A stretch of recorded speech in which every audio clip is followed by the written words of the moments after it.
In this episode, I'm going to talk you through the different types of coaches there are for you and the signs to look out for when choosing the good ones. Hi, I'm Katie McManus, business strategist and money mindset coach, and welcome to the Weeniecast. Squirrel. Here's my promise to you. If you ever book a call with me, come to Brave Biz Labs, which is the call that I do every single fourth Friday of the month, where I offer free business strategy and coaching to anyone who wants it, or message me asking me about your business idea, I promise you that I will tell you if it sucks. And this is why I'm considering dropping the term coach from my title.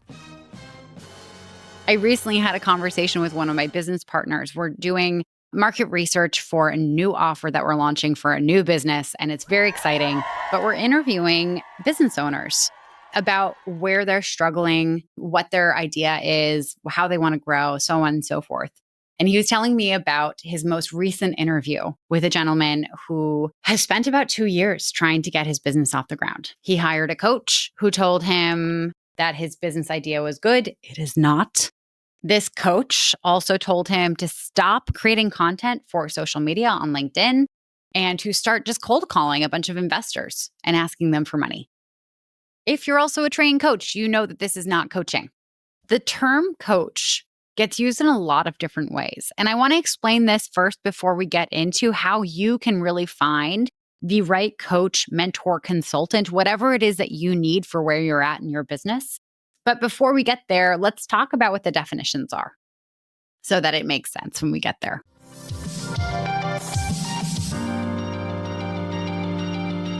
Classical coaching, where you've gone to school, you've gotten trained, you either got trained in life coaching, leadership coaching, executive coaching. In traditional coaching, your coach is not telling you what to do. In traditional coaching, your coach is literally asking you very open-ended questions so that you can figure out your way of getting to your own goal. And if you don't know what your goal is, they're also asking you very clear, open-ended questions so you can figure out what your goal is. In talking to my business partner, David, he was saying it was really irresponsible of this guy's coach to not tell him that his idea was bad. To which I said, well, actually, if he was following the ICF, the International Coaches Federation Code of Ethics, he actually can't tell his client that his idea is bad. It is not a coach's responsibility to shit on their client's dreams. Now, obviously, I don't think this coach was following the ICF Code of Ethics because he was very clearly giving directions on what this person should and shouldn't do. Don't post on LinkedIn, just go and cold call, which is bad advice. We're not doing that anywhere. It doesn't matter what kind of business you're in. We're not doing that. But it does open up a really interesting conversation around what coaching is and what it isn't. Now, there are coaches who are classically trained, who are not going to give you answers, who are not going to tell you what to do. They're only ever going to ask you questions and help you figure out what you want to do. This is how I was trained, and I no longer really do this because it really doesn't matter how many questions I ask my clients about what they think they could do on a sales call. If they've never sold anything and have no idea about best practices for a sales call, me asking them a whole bunch of open-ended questions isn't going to do shit to make them better at sales. One of the things that I learned in kind of stumbling along and changing my niche is that I really enjoy teaching. I really enjoy sharing my expertise. I really enjoy helping people figure out which of the 7 options to grow their business is the best option for them, and then showing them exactly how they can take action on it. And in the world of coaching, the term coach gets very messy at this point.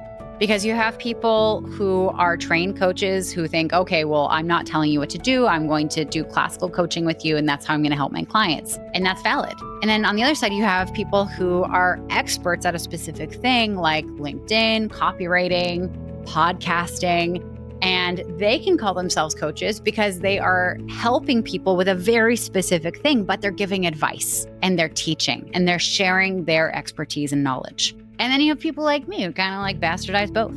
I'm so grateful for the training that I have as a coach. I use a lot of it with my clients, but it's not the primary service that I offer. When my clients come to me with their business idea, I will tell them if it's a good idea or a bad idea. If it's a bad idea, I'll help them figure out what questions to ask to either figure out if they can improve it, or is there something similar that we can switch to that actually has a market for it. If it's a great idea, then we'll just jump right into creating a strategy to start making them money and getting them clients. So how do you know the difference? How do you, as a business owner, and also a business owner who has ADHD, who's already overwhelmed by all the options out there, how do you tell the difference between who a good coach is and who a bad coach is?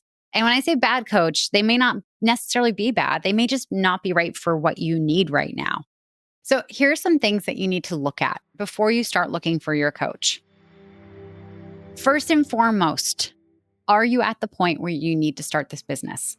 If you're not, if you're still at the ideation phase, if you're still not sure if this is really what you want, if you're still toying with a bunch of other options in your life, I would actually recommend that you work with a classical coach. I would recommend that you find a coach who is trained and certified, who follows the International Coaches Federation for the definition of coaching, who can help you discover what it is that you really want.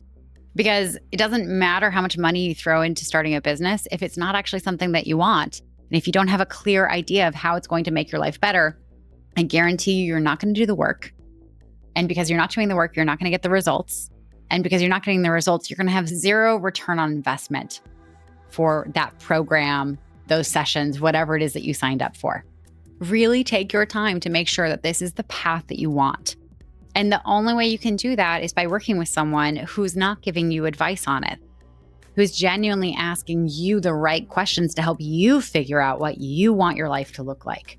There are some really shady coach schools out there.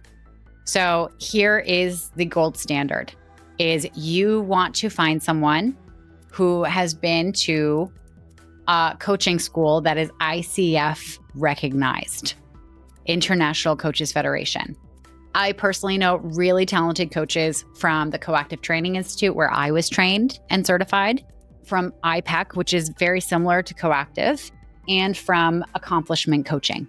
If you're looking for a coach like this, then you can also DM me on any of the social media platforms, or you can email me at katie@katiemcmanus.com and ask me if I can give you a recommendation. I'm happy to offer this to anyone who's listening if you need to figure out what your next steps are and you're not at the point where you know what kind of business you want to start, okay? But you do not want to sign up for a mentorship. You do not want to sign up for a program, here's what I did and how you can do the same, because it's not going to work for you at this point. If you know you want to start a business and you have an idea, then you have to ask yourself this question. Do you have a really clear idea of what you want this business to look like? And is there a model out there that already matches that perfectly? Because if there is, and you're really good at following instructions, you can absolutely find someone who will mentor you, who's done exactly what you want to do, and will turn around and say, cool, here's what I did. Here's how I did it. Now go ahead and do the same. I will mention a caveat here that this typically works better for people who are neurotypical.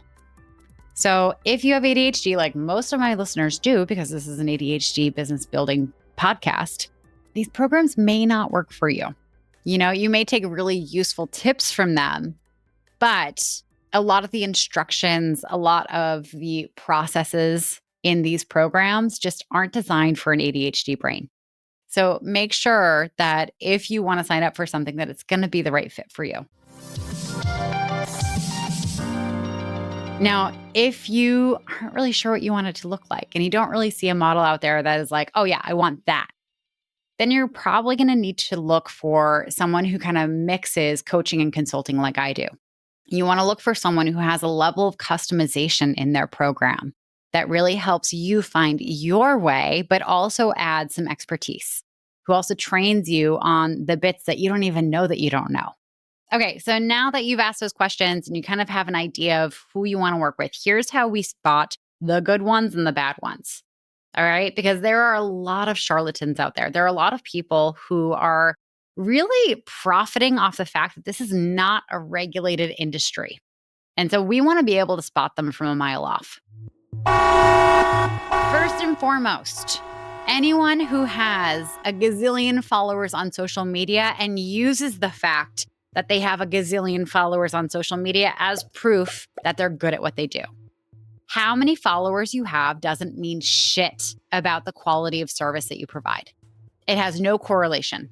Even if someone is a social media coach who trains people how to build their following on social media, if they're bragging about how many followers they have and not how many followers their clients have gotten and how that has helped their business monetarily, they're not legit. They're selling some snake oil and they're hoping that you won't notice. Now, how do you spot these people? Because there are some good people out there who train on social media, who have massive followings, who actually provide a quality service, and they have massive following. So how do you tell the difference between someone who's good at what they do with a massive following and someone who's really shitty at what they do with a massive following? Here's the key, is you go into their comment section and you see if the people who are commenting actually sound like real humans or if they sound like AI bots. It used to be a lot easier before OpenAI came out because you just like go into their comment section and be like, great post. Thanks for sharing. Great post. Great push. Thanks for sharing. Wow. Now it's a little harder because it's now very stilted language that is obviously a robot that's synthesizing whatever was in the post. And the comments that you'll see will basically be summarizing what the person said in their post. All these comments happen within a very quick succession after the post was made. If I post something, not all my people that follow me, that see my content and comment on my stuff, they're not all just waiting by their computer to be like, oh my God, did Katie post yet today? Like, I bet she posted. I bet she posted. I'm just going to keep refreshing. Oh my God, she posted something. I'm going to comment within 30 seconds of her posting this. No, that's not how it goes. I don't have that big of a following. I have like 17,000 followers on LinkedIn and then smaller amounts on the other platforms. That's okay. You don't need a massive following to have a multiple six-figure business. You need solid people who are following you who are your ideal client. But even my posts that get a ton of engagement, that get hundreds of likes and hundreds of comments, they happen over days. It doesn't happen all at once. So pay attention to what the comments say and when the comments were made. And that'll tell you if someone is falsifying their engagement versus having legitimate engagement. Their engagement is clue number one as to whether they're legit or not.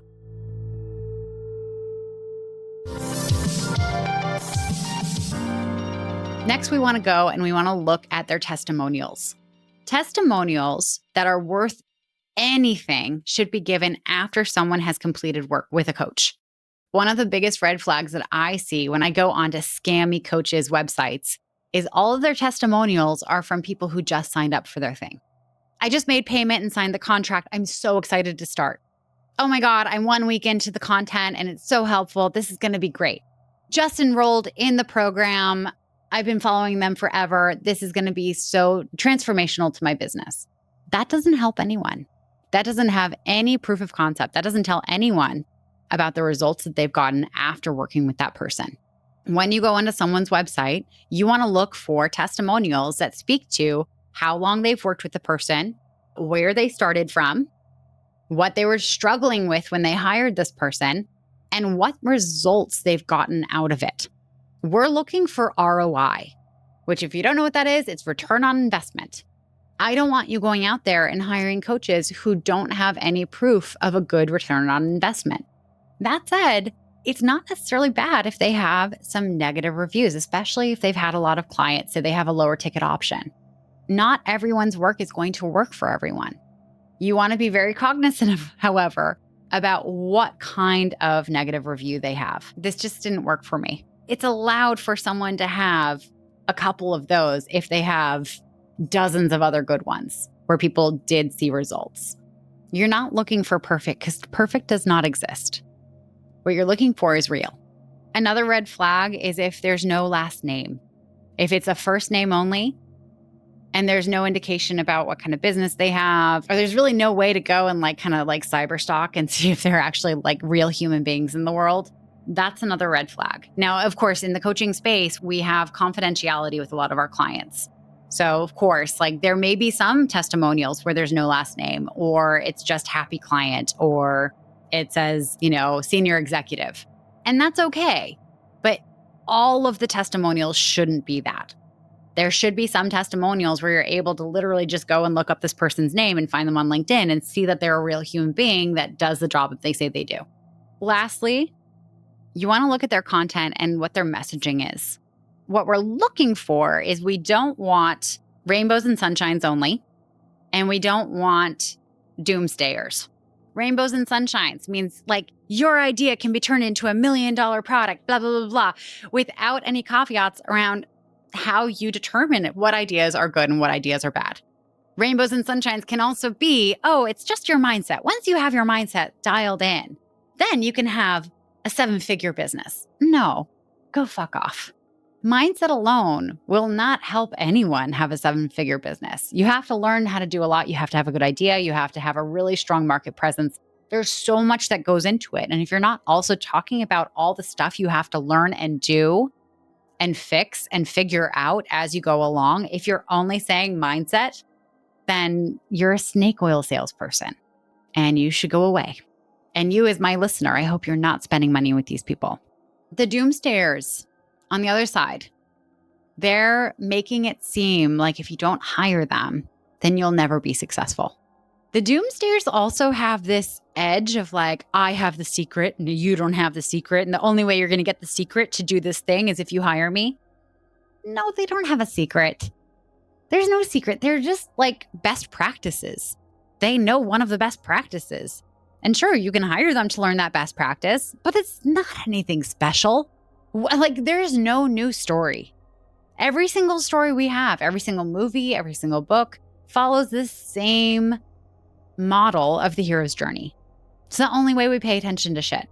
Have you read a self-help book recently? It's the same thing with different words. There's no new ideas and there's no big secret to starting a business. If someone's trying to sell you that they have the secret and no one else has the secret and so you should buy from them because they'll give you the secret, please don't buy from them. Please don't. You can find best practices from so many other people. And this is my promise to you. Like, sure, I know a lot of really helpful things that help my clients start businesses. I'm never going to claim that any of them are super special secret stuff that only I know. No, because it's bullshit. I just happen to have a collection of really helpful best practices that I know across a really broad range of business building things like sales, marketing, branding, how to figure out your niche, how to design an offer. Like it just happens to be the right collection to help people start businesses. But back to like the proper doomsdayers, anyone who's telling you that there's something wrong with you and that if you don't hire them, it's going to continue to get worse for you. Anyone who goes down that road in their messaging and doesn't at least explain the parts that you need to work on, doesn't at least point to, here's what you need to learn, they're actually not going to teach you anything. They're just selling fear. Fear that you're going to fuck up. Fear that you're not going to be perfect. They're selling this idea that if you hire them, then you're going to get the answer. But doesn't that sound a bit like a cult? We're not signing up for snake oil stuff. We're also not signing up for cults here. Thank you very much. We're also not signing up for the just work harders. This is a big one because especially for those of us with ADHD, we have grown up being told that we just need to try harder, that we just need to work harder, that we just need to focus harder, that we just need to do so much more harder. And throughout that messaging, throughout growing up that way, you really start believing that there's something wrong with you, that you're lazy, that you just don't try hard enough. And that if you could just get yourself to work another extra 10 hours a week, it would somehow be magically different. These are the hustle bros. You're not hustling hard enough. No, go shove it in a very uncomfortable place, please. You and I both know that it's not that you're not trying hard enough. It's that you need to figure out the way to work that's going to work for you, that's going to work for what you enjoy doing, right? Because with ADHD, if you don't enjoy doing something, you're never going to do it.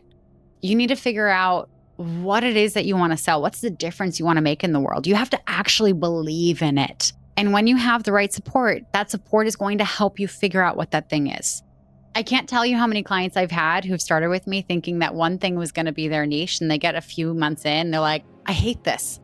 I don't want to help these people with this thing. I'm so bored with talking about X, Y, and Z topic.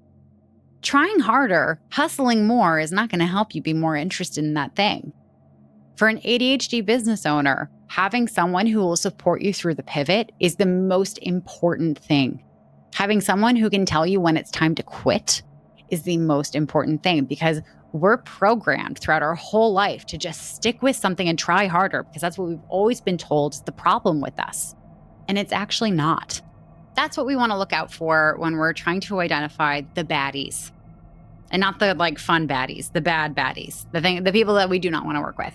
How do we identify someone who's the right person for us to work with? Oh, what am I going to say next? Well, you'll have to keep listening to find out. But first, squirrel.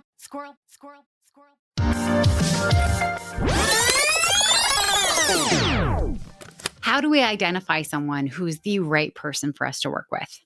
Now, first and foremost, our instincts are spot on. Our intuition is spot on. Right? So when you have this intuition that you're connected to someone, maybe you feel like, oh my God, I already feel like we're friends. I already feel like we have this connection. Trust it. Don't just trust that, but that is a really good sign. Your intuition will never lead you wrong. If you ever have I'm not so sure about this person kind of feeling, trust that too. Second, like I said, testimonials. If their testimonials are solid and they're talking about real results they got after working with this person, that's amazing. But on top of that, you want to look to see, are these people like me? The people who've gone through this program or worked with this person before me, did they start from a similar position that I'm in now? Did they have similar goals? Did they need help with the same stuff? And there's nothing wrong with reaching out to some of these people and asking about their experience. Right? Anyone who has genuinely had a really good experience with a service provider is generally going to be happy to share about that experience. Another green flag for a solid coach is they're going to tell you exactly who they do not work with. Someone who's willing to take money from anyone because they're like, yeah, you can do anything you want. They're full of crap. Someone who says, hey, listen, I only work with these types of people who have these kinds of situations going on for them. They have some standards. And the reason they do this is because they understand that they can best support people who fit a certain criteria. They're not out there to just take everyone's money. For instance, I don't work with people who want to start retail businesses because I don't really know anything about retail business. My only experience in retail is managing a yarn shop, which I had a lot of fun with, but it's not something that I'm an expert at. And working at J. Crew 4 hours every 2 weeks for a summer when I was in college so I could get the discount. Okay. You don't want me helping you with your retail store. All right. Also, restaurants. I used to work in restaurants. I fucking hate restaurants. I don't want to ever talk about starting a restaurant again. Not my bag, baby.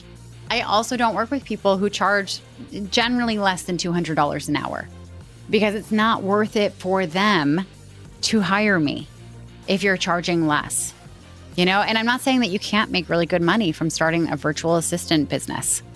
I specialize in helping people sell high ticket services like legal services, copywriting, coaching, consulting. My clients generally charge anywhere from $300 to $1,000 an hour, if not more. And they're able to do that because they provide a fuck ton of value.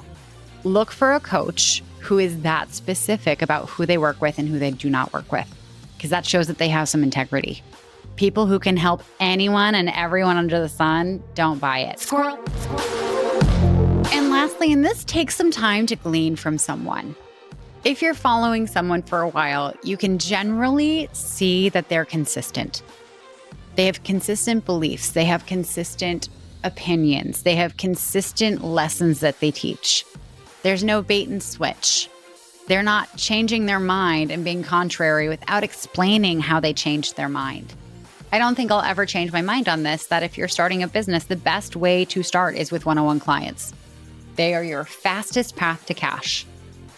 You do not want to start a business where you're immediately jumping into group programs or into digital classes.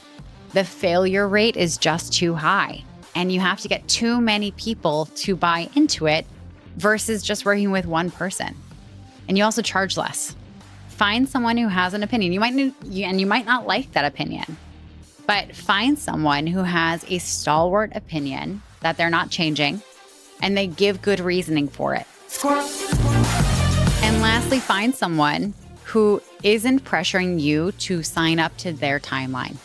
Anyone who tries to pressure you into spending the money now, signing up now, now's the time, you don't want to waste time, give me your credit card information right now, and then we'll jump right in. Now, this is your life and this is your business. If you have urgency, if you're ready to jump in now, great, do it. But if you need time, if you need to fill out if this is the right person, someone who's trying to get you to bypass that process for yourself is not going to be the right person. So find someone who supports you making the decision to hire them on your timeline. It's funny, whenever I get on a sales call with someone and we get to the conversation about the program and how much it costs and like when the start date would be, oftentimes people are terrified to say, oh, well, I just need some time to think about it. And they start justifying it. And I have to stop them. I say, I will never pressure someone to start a program to my timeline. If you want to start right now, great. But if you also need a week, if you need a few days to think about it, if you need to talk to some people, go for it.